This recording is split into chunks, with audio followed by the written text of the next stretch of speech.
Welcome to Takeover, the most underrated sports debate show on YouTube. Make sure you hit that like button and subscribe for weekly sports content.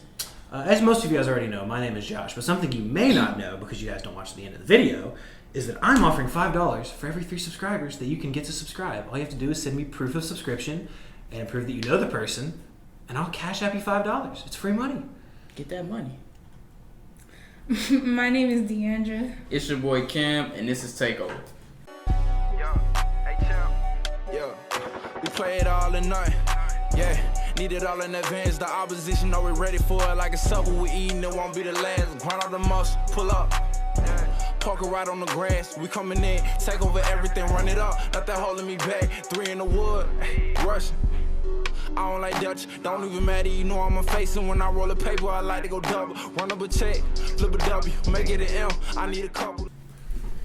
The championship game of Gonzaga versus Baylor last night turned into the one-on-one game you may have saw before between me and Josh. A complete beatdown on defense and offense, just a complete slaughter fest, which got us wondering at that Buffalo Wild Wings table last night, who is the greatest college basketball team to ever take the floor together? So I'm going with a relatively recent team in the Kentucky Wildcats, 2012 to be exact. They were 7 players who went to the NBA. They were top 25 in offense and defense, and they were top 5 in offensive rating. And they ran the table in the SEC and had a 38-2 record. And the 2 games that they lost by a combined 8 points, and one of them was a buzzer beater. And they actually won the national title. And when you look at the supporting cast, they have Darius Miller, Terrence Jones, Lamb, Marquise Teague, Michael Kidd-Gilchrist, and especially Anthony Davis. He led the team to a championship as a freshman, and at the time, he was one of the most dominant players in college basketball. And he was excellent on offense and on defense. And as Cam would like to say, he played prison ball defense. He averaged 14 points, 10 rebounds, and 5 blocks, and shooting 62% from the field. And he averaged a double-double with 5 blocks throughout the NCAA tournament.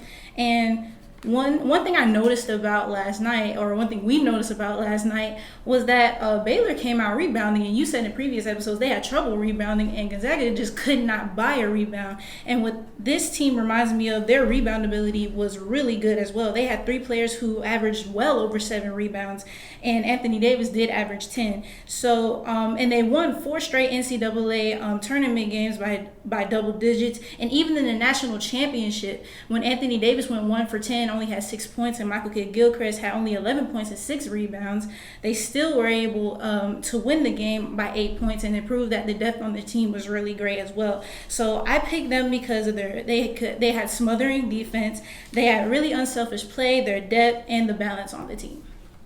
Not a bad pick. They're one of the better teams to come out of the SEC. But for my money, personally, it's 1982 North Carolina Tar Heels. And it's quite simple. The legacy comes down to this. 3 future top 4 picks were on that team. James Worthy, future number 1 overall selection, future Hall of Famer, future All-NBAer, 15.6 points, 6.3 rebounds, 2.4 assists, 1.5 steals, 1.1 blocks. For future number 4 pick, Sam Perkins, 14.3 points, 7.8 rebounds, 1.1 assists, 1 steal, 1.7 blocks.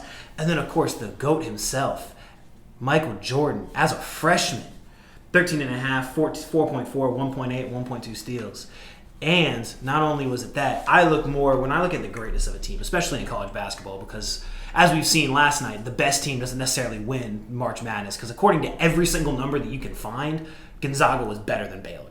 And yet Baylor beat them by 16. So the greatness to me is who can you beat on the road to that championship. So UNC won the championship. They beat Alabama, who finished 13th in the final AP poll. They beat Villanova, who had 4 future players that went to the NBA.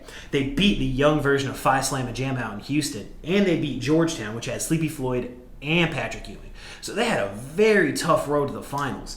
And again, just the fact that they had 4 future top 4 picks. They had depth on that team too, with Buzz Peterson and a few other guys that came off the bench. And, it was the beginning of his airness. I'd say they're the greatest team ever in college basketball. During your guys' take, you guys named a lot of star players, a lot of guys who could take over games. But when I think of basketball, team play is what I'm really thinking of. And I think no one exerted that more than the 1992 Duke Blue Devils. You think for Stars what they did, these are already back-to-back champions. That they already won it in 91 and then won in 92. And they were one of the few teams to do that since UCLA in 1967. I find it really hard to win back-to-back March Madness tournaments. So many things could happen. You got buzzer beaters, you got injuries, all this, and they stuck together and won it out. And it also started guys like Christian Laettner. Don't we just love Christian Laettner? No. They just don't we just love him? No, we don't. We don't love those We hate guys. Christian Laettner. As he really put on his Billy Hole impression that year, averaging 21 points and 7 rebounds, shooting 57% from the field. This team also starred the likes of Grant Hill. Grant Hill in college was supposed to be the next guy. He was supposed to be, you said to his airness, he was supposed to be the next Michael Jordan coming out of that class. But he ended up getting hurt and it didn't work out. But he still played a huge role on that team. And you had guys like Thomas Hill, Bob Hurley, and Brian Davis, who all averaged over double digits and all shot over 40%. So this team was madly efficient, played defense, and they just had heart. And then you talk about battle tested, the road to get there. You know how I always criticize it. What did you have to do to get there? How much did you earn it? These guys had to earn it. Christian Laettner had to hit that shot versus Kentucky with 2.1 seconds to make it out of the Elite Eight. And then who they play in the tournament? In the championship, they played the Fab Five and blew them out by 20 points. Yeah, it's a bunch of freshmen. I'm just saying, but the Fab Five are notorious though. Those were the guys. Still a bunch of freshmen. They still beat the Fab Five. Those were still the guys to beat. Who they 20-piece. I think this team is extremely versatile. They played great at all three levels, and they played their style of basketball. They didn't run into anybody's trend. They ran down the floor and they played bully ball. And I think when you have an enforcer that can score as well, your team becomes ultimately more dangerous than the rest of them. You can't say that guy's gonna beat you up and he's gonna give you 20, because what do you do then? I got the Devils. I just think it's funny how in the last episode he said basketball is not as much as a team sport as college. You think it is. The NBA, I would say the NBA. The NBA, you can College win with is a lot your three, but different. college you have to have some rough riders. One of the reasons college basketball is so much fun. Yeah, it's more of a team sport. Listen, man, I'm just saying, especially with UNC, the '80s ACC. Yeah. The '80s ACC was something different. For sure. So now we are transitioning to a classic segment on Takeover, Cop It or Block It, where each group member will give a take and the other two members will either cop it or block it. So anyone wants to go first? I'll go first. I will go first. All right. Hope it doesn't hit home for a lot of people. Oh, Lord. Cop it or block it. The 2020 LSU Tigers are the best college football team to ever take the field. You're talking about the champions last year? Okay. Yeah. You're the LSU fan. You go ahead and go first. Well, I'm going to cop it. Okay. Because not only because I'm a little biased, but also because they had the perfect season, and on top of that they had the perfect quarterback who not only won the Heisman but also went as a number 1 pick in the draft. I like that. So and they were battle tested as well. So yeah, that's what I'm going with. Where are we going, Josh? I'm going to block it personally, just because I think it's too hard to say they're definitively the greatest, because you can also look at like 2007, 2008 Florida, or you can look at the early 2000s Miami Hurricanes, or there are just a bunch of other teams that you could bring up, I feel like, that I would consider. Mid-2000s USC, or even Texas during that time too. I think both those teams would have legit arguments against LSU. And I think part of it is, I think it's just too soon to tell, because there's, we haven't really been able to contextualize those numbers. And I think part of it might also be because the team just sucked this last year, so they look even better now because LSU was god-awful this past season. They went through 3 quarterbacks, but they're up there. I think they have an argument for the top 5, maybe top 10, but I don't know if you can say they're definitively the best. All right. We're going to go MMA. We're going to go to UFC. Okay. If the fight gets done, John Jones will lose to Francis Ngannou. No, because simply, John Jones is back to ball John Jones, if I'm clear. He cut all his hair off, and when he does that, he becomes the guy. He is a problem to deal with. So I think he's off the stuff. He's off the crack. I don't know. He's off the crack now. He's been off the crack. He's off the crack. Is he off? Hold on, Josh. You gotta let me talk. He's He's off the drugs. He cut his hair. I'm taking my guy John Jones in this battle. You got the end. I'm copying it. Blocking it. My bad. Go ahead. I'll block it because anything. Obviously, you say you guys were talking about how he's off the crack and everything, but obviously, people have comeback stories all the time. Anything can happen on any given day. So yeah, I'm blocking it. All right, so is Dame Dollar currently the MVP of the league? I'm going to block that because although he's having a tremendous year, I think Nikola Jokic is what he's doing is going so under the radar, especially what James Harden is doing in Brooklyn.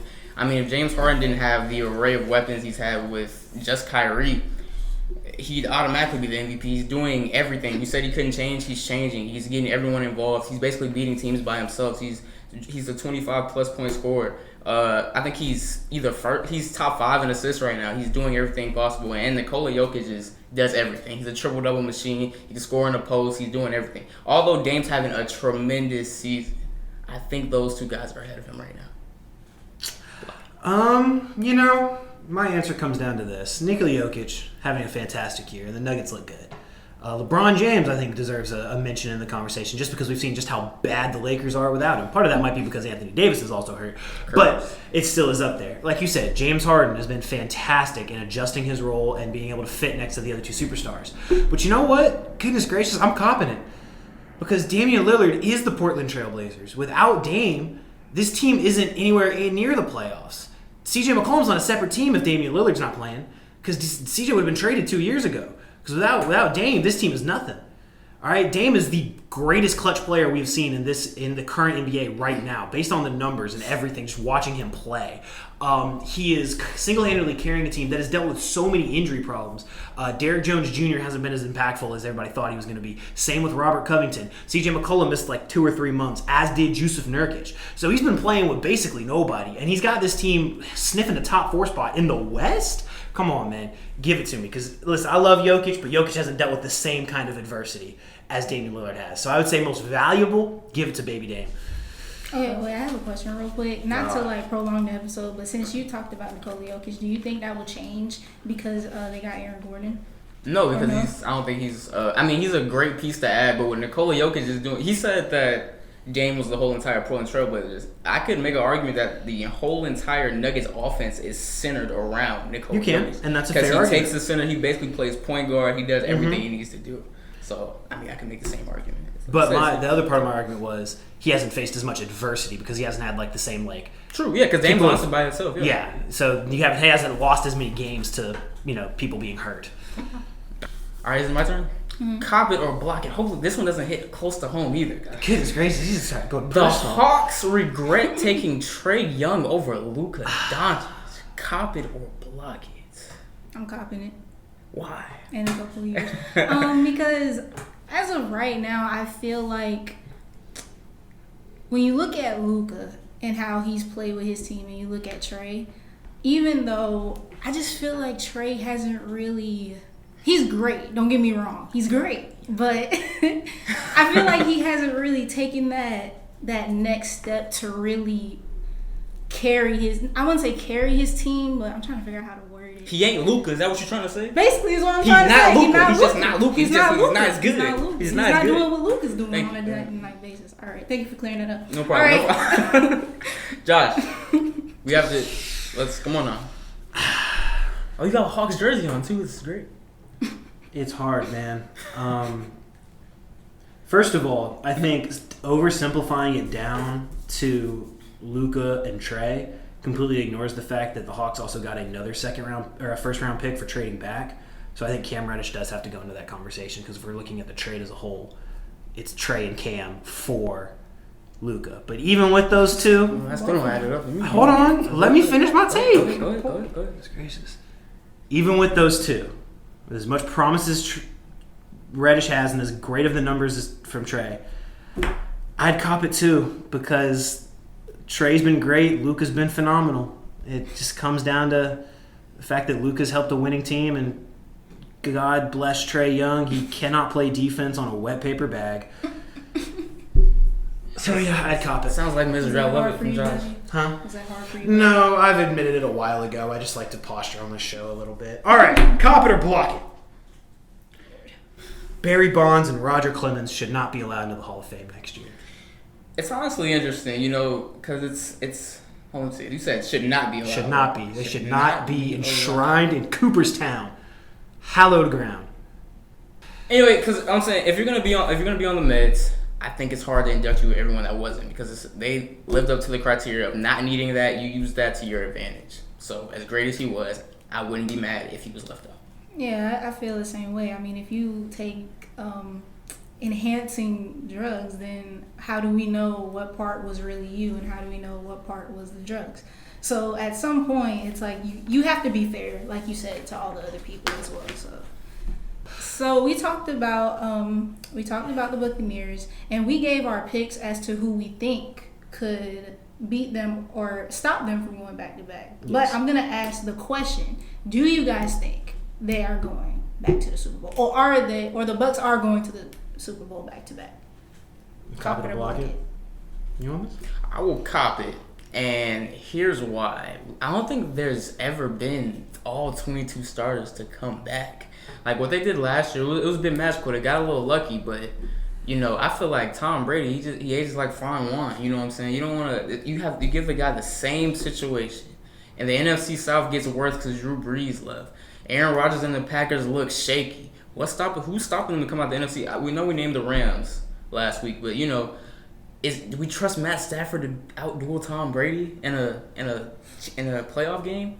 I'm not sure about that. The defense is coming back strong. They got all those guys back.